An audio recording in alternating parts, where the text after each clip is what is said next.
Here's a view that surprises people. What if in the end everyone is saved? That belief is called Universalism, and it's one of the most debated ideas in Christianity.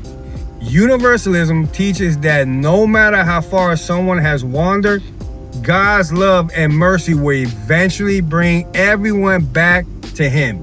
In this view, hell might exist, but it's only temporary, serving more like a refining fire than an eternal sentence.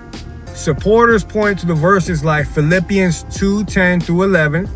At the name of Jesus, every knee shall bow in heaven and on earth and under the earth, and every tongue acknowledges that Jesus is Lord.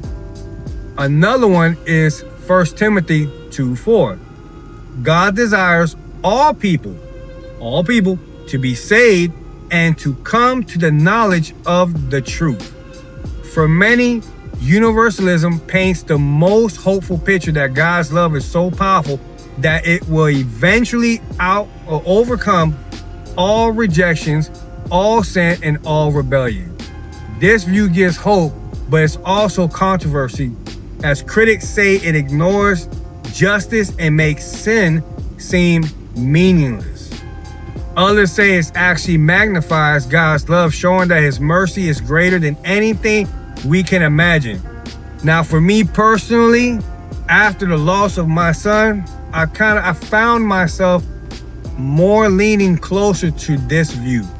It shifted how I see God's heart, not as eager to condemn, but as relentless in His love.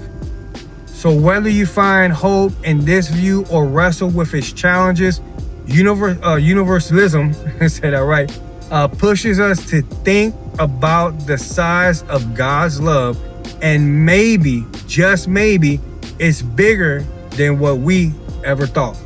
God bless, guys.